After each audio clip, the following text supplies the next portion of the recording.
সবাই ভালো আছেন। আমিও ভালো আছি।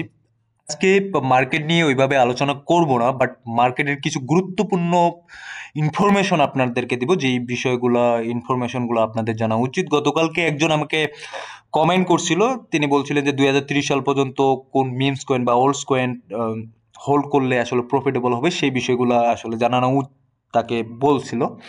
তো আমি সরাসরি বলছিলাম যে 2030 সাল পর্যন্ত মিমস কয়েন এবং অলস কয়েন হোল্ড করা এটা আসলে কতটা রাইট প্রজেক্ট হবে।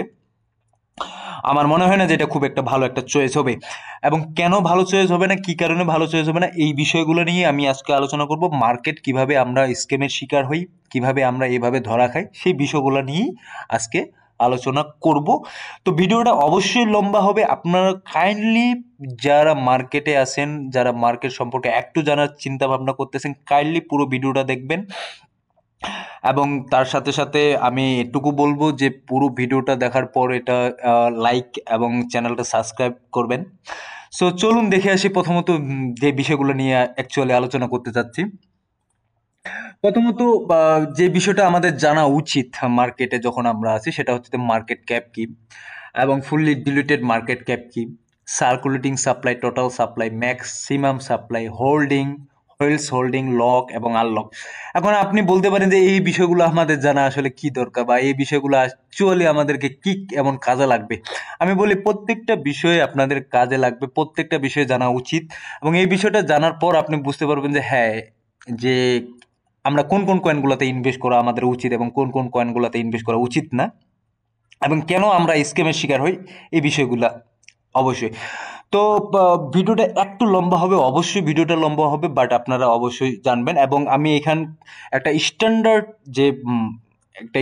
যে একটা কয়েন আছে, সেটা আমি বিটকয়েনকে হিসাব করে আমি অল ওভার কয়েনগুলোতে একটু অ্যানালাইসিস করতে যাচ্ছে।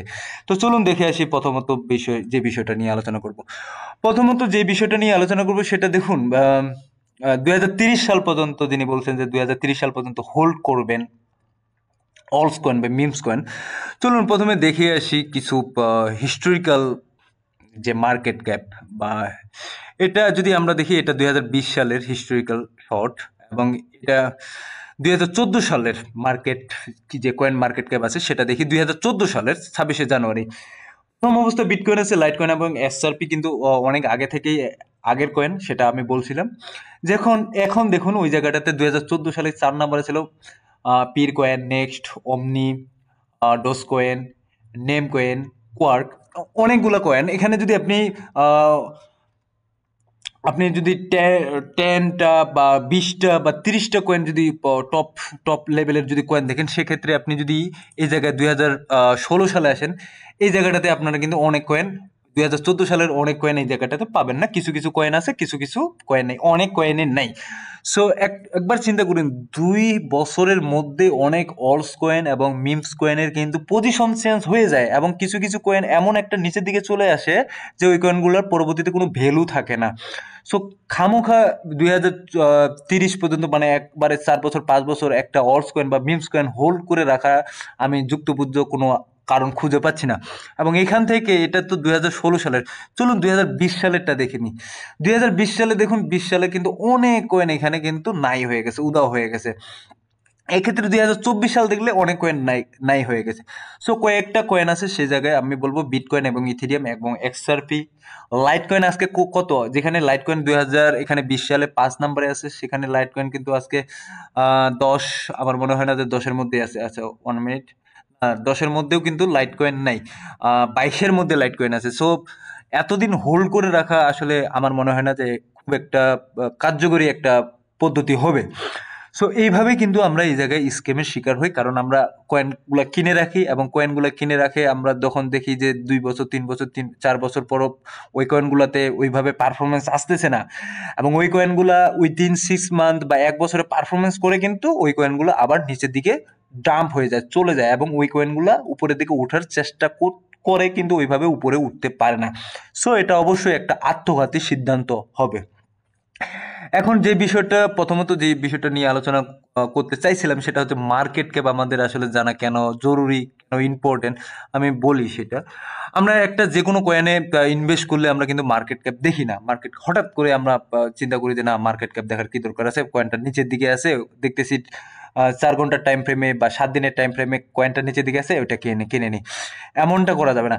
বিশেষ করে যেই কয়েনগুলো নতুন আসে এবং ওই কয়েনগুলো নতুন যখন মার্কেটে আসে, আসার পর 1 বিলিয়ন মার্কেট ক্যাপে যখন একটা কয়েন লঞ্চ হয়, সেক্ষেত্রে এটা বুঝতে হবে যে ওই কয়েনটা নিচের দিকে আসতেছে। কারণ 1 বিলিয়ন মার্কেট ক্যাপে একটা কয়েন যখন লঞ্চ হয় সেটা নিচের দিকে আসবে, এটা স্বাভাবিক ব্যাপার। এবং ওই জায়গাগুলোতেও কিন্তু আমরা ধরা খাই, আমরা কয়েনের মার্কেট ক্যাপটা দেখি না। আমরা চিন্তা করতেছি লঞ্চ হইলো কয়েনটা, উপরের দিকে উঠতেছে, তো হয়তো কিছুক্ষণের জন্য উপরের দিকে উঠবে, বাট এট এ টাইম একটা মুভমেন্টে কিন্তু ওই কয়েনটা আবার নিচের দিকেও আসবে। সো ওই কয়েনগুলোতে কিন্তু ফাঁসে যায়, অনেকে ফেসে আসে না এখনো, আমি জানি। সো এই জিনিসগুলো কিন্তু আপনাদেরকে মাথায় রাখতে হবে। এখন মার্কেট ক্যাপ এখানে দেখতে হবে যে এই যে মার্কেট ক্যাপ যে কত আছে, 1 ট্রিলিয়ন। এটা যে বিটকয়েনের ক্ষেত্রে, যেহেতু আমি এটা স্ট্যান্ডার্ড একটা নিছি বিটকয়েন, দেখুন এখানে মার্কেট ক্যাপ আছে অলমোস্ট 2 ট্রিলিয়ন। এবং এটা যদি ফুল যদি মার্কেট ক্যাপ দেখি, ফুললি ডিলিটেড মার্কেট ক্যাপ, সেটা কিন্তু 2.13 ট্রিলিয়ন। মোটামুটি এখানে 2 ট্রিলিয়ন, এখানে মোটামুটি 13 ট্রিলিয়ন বা 13 বিলিয়ন বা 11 বিলিয়ন, এর মধ্যে কিন্তু একটা ফারাক আছে। এটা কিন্তু অত বেশি একটা ফারাক না। সো যেই কয়েনের মার্কেট ক্যাপ এবং ফুললি ডিলিটেড মার্কেট ক্যাপের মধ্যে বেশি ফারাক থাকবে না, সেই কয়েনগুলোতে আসলে একটু চিন্তা ভাবনা করে ওই কয়েনগুলোতে ইনভেস্ট করা উচিত। কারণ আমি এটা দেখাইলাম, আরও দেখাই এই বিষয়টা, যেহেতু আমি একটা স্ট্যান্ডার্ড মাপে নিলাম। সো অন্যান্য কয়েনগুলো দেখলে হয়তো বা বুঝতে পারবেন। সো প্রাইমে চলে যাই, প্রাইমে আমরা দেখি যে আসলে ফুললি ডিলিটেড মার্কেট ক্যাপ, এবং এটা কিভাবে বাইর করবেন ফুললি ডিলিটেড মার্কেট ক্যাপটা, সেটাও আমি বলে দিচ্ছি। এখানে দেখুন মার্কেট ক্যাপ কত আছে, এখানে মার্কেট ক্যাপ আছে 567 মার্কেট ক্যাপ, ধরলাম 600 মিলিয়ন মার্কেট ক্যাপ, কিন্তু এটা fully deleted market cap 1.76 billion. So এই মার্কেট ক্যাপটা কিভাবে বাইর করলো এরা? এটা মার্কেট ক্যাপটা বাইর করছে যে ম্যাক্সিমাম সাপ্লাইটা আছে, ম্যাক্সিমাম সাপ্লাইয়ের সাথে এখন যে প্রেজেন্ট যে ট্রেড করতেছে, যেই ডলারে ট্রেড করতেছে, যত ডলারে, সেটার সাথে গুণ করে যেটা আসে সেটা হচ্ছে ফুললি ডিলিটেড মার্কেট ক্যাপ। তার মানে এটার রিয়েল মার্কেট ক্যাপ হওয়ার কথা ছিল এই মুহূর্তে আপনার 1.76 বিলিয়ন। তো এটা না হওয়ার কারণ কি? এটা না হওয়ার কারণ অনেকগুলো কারণ আছে। এক হচ্ছে হোল্ডিং, আরেকটা হচ্ছে টোকেন আনলক। সো এটার ক্ষেত্রে আমরা যেটা দেখতে পাচ্ছি সেটা হচ্ছে টোকেন আনলক। টোকেন আনলকটা নিয়ে একটু আলোচনা করি, তাহলে আমার মনে হয় যে খুব ভালো হবে। এখানে আমরা দেখতে পাচ্ছি যে টোকেন আনলক, আচ্ছা ওয়েট, এখানে টোকেন আনলকটা আছে। এখানে দেখুন যে এখানে টোকেন আনলক যে বিষয়টা আছে, সেখানে আমরা কিন্তু দেখতে পাচ্ছি যে টোকেন আনলক কিন্তু এটা হচ্ছে। হ্যাঁ, এখন আনলক কত হয়েছে? এখন টোটাল আনলক এখানে কিন্তু 40%, ধরলাম 39.46% আছে, ধরলাম 40%, ঠিক আছে। 40% হয়েছে, তার মধ্যে লক কত আছে? 17.64। এবং আনট্রাক্টেড, এখন আনট্রাক্টেড মানে কি? এটার হয়তোবা এটা বার্নিং হয়ে গেছে কয়েনটা, হয়তোবা এই কয়েনের কোনো হদিস নেই, হয়তোবা এই কয়েনটা মানে ডেড হয়ে গেছে। এখন এই জায়গাগুলোতে কেন আমি আসলাম? এখন দেখুন, ধরুন আনট্রাক এই জায়গাটাতে এটা নাই, লকড আছে আপনার 60% বা 70%, আনলক আছে আপনার 30% বা 32% বা 35%। সেক্ষেত্রে আপনি যে এই মুহূর্তে এই প্রাইসটা দেখতেছেন, সেই প্রাইসটার যখন দেখতেছেন, যখন এই টোকেনগুলো আনলক হবে, আনলক হওয়ার সাথে সাথে কিন্তু প্রাইসটা অলরেডি কিছুটা কমবে। এটা ডিপেন্ডস করতেছে, সবগুলাতে কিন্তু না, এটা ডিপেন্ডস করতেছে আর মার্কেট ক্যাপের সাথে সাপ্লাইয়ের, মার্কেট ক্যাপের সাথে সাপ্লাই যদি কম থাকে এবং সাপ্লাইয়ের সাথে সাথে যদি তার যদি প্রাইসটা আছে সেটাও যদি কম থাকে, সেক্ষেত্রে কিন্তু আনলক যখন টোকেন হয়, সময়ে সময়ে যে আনলকগুলো হচ্ছে, তখন কিন্তু ওইভাবে মার্কেটে অতটা একটা প্রভাব ফেলে না। কিন্তু যখন দেখবো যে প্রাইস বেশি এবং এর ফুলি ডিলিটেড যে ভলিউমটা সেটাও কিন্তু অনেকটা বেশি, সেক্ষেত্রে আনলকের সাথে সাথে কিন্তু প্রাইজের মধ্যে একটা তারতম্য দেখা যায়। সো এইখান থেকে বুঝে নিন, আপনারা বা যারা যেই হোক, যারা 3 বছর 4 বছর 5 বছর অল্টস কয়েন বা মিম কয়েন্স হোল্ড করতে চাচ্ছেন, আজকে টপে বাইং করলেন, সেই টপে বাইং করার পর কিন্তু ওই কয়েনটা আপনাকে নিচের দিকে অবশ্যই অবশ্যই নিয়ে আসবে। আমি একটা কয়েনের উদাহরণ দিচ্ছি, যে কয়েনটার উদাহরণ দিই তার মানে এই না যে আমি এই কয়েনটারই কথা বলতেছি, ঠিক আছে। সো তারপরে যে বিষয়টা আসতেছি সেটা হচ্ছে হোল্ডিং এর বিষয়টা। এখন হোল্ডিং এর বিষয়টা আমরা কেমন চিন্তা ভাবনা করবো সেটা বলি। Sorry sorry for that. এখন হোল্ডিং আমরা চিন্তা করি কি যে একটা কয়েনের টোটাল তো আনলক হয়ে গেছে, এটা তো আর কোনো লক নাই, সেটাতে দেখতে হবে যে হোল্ডিং কি আছে। এখন হোল্ডিং এ যে বিষয়টা আমরা সবচেয়ে ভুল করি সেটা হচ্ছে যে আমরা চিন্তা করি না কে হোল্ড করতেছে না করতেছে, কত পার্সেন্ট হোল্ড করতেছে না করতেছে, এই বিষয়গুলো কিন্তু চিন্তা করি না। আমরা যা শুধু দেখি এখানে টোটাল সাপ্লাই এখানে 100 বিলিয়ন আছে, এখানে ম্যাক্সিমাম সাপ্লাইও 100 বিলিয়ন আছে, এখানে মার্কেট ক্যাপ এবং টোটাল যে ফুলি ডিলিটেড ভলিউম কাছাকাছি আছে, সো এটা এতটা বেশি না, ইফেক্ট করবে না, সো এটা ঠিক আছে, ওকে ফাইন। কিন্তু এখানে দেখতে হবে যে আপনার আসলে টোকেনগুলো কে হোল্ডিং করে আছে। এখন হোল্ডিং এর ক্ষেত্রে যে বিষয়টা আমি বলবো সেই বিষয়টা হচ্ছে হোল্ডিং এ যখন দেখবেন প্রথম 100 জন বা প্রথম 20 জন বা 30 জন হোল্ডার্স তারা অলমোস্ট 99% কয়েন হোল্ড করে আছে অথবা 80% কয়েন হোল্ড করে আছে, সেই কয়েনগুলোতে অবশ্যই অবশ্যই ইনভেস্ট করব না। আমি যা শুধু এই জায়গায় একটা কয়েন নিছি, ঠিক আছে? তো এর মানে এই না যে আমি এই কয়েনটার কথা বলতেছি, সময় স্বল্পতার কারণে ওইভাবে কয়েনগুলো বের করতে পারি নাই, বাট আপনাকে এই জিনিসগুলো আমি দেখাচ্ছি কারণ আপনি এখান থেকে কিন্তু বুঝতে পারবেন। দেখুন এখানে 29% একজনে কিন্তু এখানে হোল্ড করে আছে, এখানে 11% একজনে হোল্ড করছে, 9% হোল্ড করছে, 3%। মানে এক কথায় আপনারা দেখতে পাবেন যেখানে হোয়েলস যারা বিগ মানির প্লেয়ার তারা যখন দেখবেন যে 60% 70% তারাই শুধুমাত্র হোল্ড করে আছে, আমি কাইন্ডলি রিকোয়েস্ট করব যে ওই কয়েনগুলোতে ইনভেস্ট করুন, ঠিক আছে? অ্যাট এ টাইম, একটা সার্টেন টাইমে ওই কয়েনগুলো থেকে যখন প্রফিট চলে আসবে ওই কয়েনগুলো থেকে বের হয়ে আসুন। কারণ ওই কয়েনগুলোতে যদি আপনি হোল্ড করার চিন্তা ভাবনা করেন একটা লং টাইমের, সেক্ষেত্রে আপনার দেখবেন যদি কোনো কারণে একজন হোল্ডার হোল্ডস যে 30% বা 40% হোল্ড করে আছে একটা টোকেনের, সেক্ষেত্রে সে যদি একবারে সেল করে দেয়, আপনি চিন্তা করতে পারবেন যে ওই টোকেন বা ওই কয়েনটার মার্কেট ক্যাপ বা ওই টোকেনটার ভ্যালুটা কতটা নিচের দিকে নেমে আসবে, এবং ওই প্রাইসটা বা ওই টোকেনটা ওর ধাক্কাটা সামলাইতে পর্যন্ত পারবে না। সো এই বিষয়গুলো কিন্তু অনেক রিয়েলাইজ করতে হবে। এই বিষয়গুলো আপনারা কেন জানবেন সেটা হয়তো এতক্ষণে বুঝতে পারতেছেন, কারণ সবাই এই জায়গাগুলোতে হার্ড মানি আছে, সবারই অনেক টাকা পয়সার ব্যাপার এইগুলোতে আছে।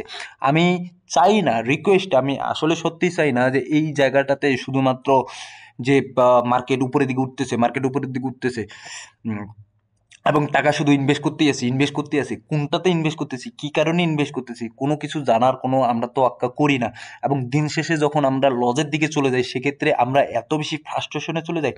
এবং অনেক মানুষ আছে আপনারা জানেন না, আমি বলি যে আসলে সুসাইডাল কেস পর্যন্ত এই বিষয়গুলোতে হয়ে থাকে। সো আমার যেই বিষয়গুলো আমি জানাচ্ছি এগুলো একদম অথেন্টিক, এবং এই বিষয়গুলো আপনারা যে পেইড কোর্স ছাড়া কিন্তু এই বিষয়গুলো কখনো কোথাও জানতে পারবেন না, আমি শিওর। ঠিক আছে? সো এই গেল মোটামুটি বিষয়টা। এবং হোল্ডার আনলক লকের কথা বললাম, হোল্ডার্স এবং হোয়েলস হোল্ডার্স এবং market cap, fully deleted market cap, supply, maximum supply, হ্যাঁ, এই বিষয়গুলো। এখন এই জায়গাটাতে আরেকটা বিষয় আছে, বলে নিই, যদিও এটা অতটা বেশি কার্যকর না, কার্যকরও, সেখানে আরেকটা জিনিস আমি বলি। এবং বিটকয়েন এবং ইথিরিয়ামের ক্ষেত্রে আমি বলবো এই বিষয়টা একটু চিন্তা করুন। বিটকয়েনের কিন্তু তার ম্যাক্সিমাম সাপ্লাই আছে, সে লাস্ট পর্যন্ত কত পরিমাণে সাপ্লাই করতে পারবে সেটা কিন্তু আছে 21 মিলিয়ন, 21 মিলিয়নের বেশি কিন্তু এ আর সাপ্লাই করতে পারবে না, ঠিক আছে? দ্যাটস ওয়াই এই কয়েনের প্রাইস বাড়তেছে দিন দিন, ঠিক আছে? এই কয়েনের প্রাইস দিন দিন বাড়তেছে। এবং এর ক্ষেত্রে আমি যদি ইথিরিয়ামের কথা বলি, আমি বলতেছি না যে ইথিরিয়াম বাজে কয়েন বা ব্লা ব্লা অন্য কিছু। ইথিরিয়াম অনেক নতুন নতুন প্রজেক্ট করতেছে, তার ফান্ডামেন্টাল অনেক ভালো, তার সিস্টেমগুলো অনেক ভালো। বাট এই জায়গাটাতে সবচেয়ে বড় যেই সমস্যাটা সেটা হচ্ছে যে ম্যাক্সিমাম সাপ্লাই হচ্ছে এলাস্টিক সাপ্লাই, বা যেটা এটার কোনো শেষ নেই। এখন এটা সাপ্লাই আসলে কতটুকু হবে কি হবে, এই কয়েনগুলোতেও কিন্তু যারা বড় আহ, চিন্তাবিদ আছে বা যারা চিন্তা করে এই কয়েনগুলোতেও কিন্তু তারা ইনভেস্ট করে না যাদের ম্যাক্সিমাম সাপ্লাই পর্যন্ত নাই, এখানে দেওয়া নাই, ঠিক আছে? কারণ এটা এলাস্টিক, যে কোনো মতে যে কোনো সময় তারা কিন্তু সাপ্লাই কিন্তু বাড়াইতে পারে। সো আপনারা যেটা জানেন যারা কমার্সের স্টুডেন্ট, যে সাপ্লাই যখন বেশি হয়ে যায় একটা কয়েনে, তখন কিন্তু ভ্যালুটা কমতে থাকে। শুধু কয়েন না, যে কোনো জিনিসের সাপ্লাই যখন বেশি হয়ে থাকে তখন মার্কেটে কিন্তু ভ্যালুটা কম থাকে। সো আমার মনে হয় যে বিষয়গুলো আপনারা বুঝতে পারছেন, জানতে পারছেন। খুব একটা গুরুত্বপূর্ণ ভিডিও, এবং অবশ্যই অবশ্যই ফুল ভিডিওটা দেখবেন, এবং পাশাপাশি শেয়ার করবেন, অন্যকে দেখার সাহায্য করবেন। সো ধন্যবাদ সবাইকে, ভালো থাকবেন, সুস্থ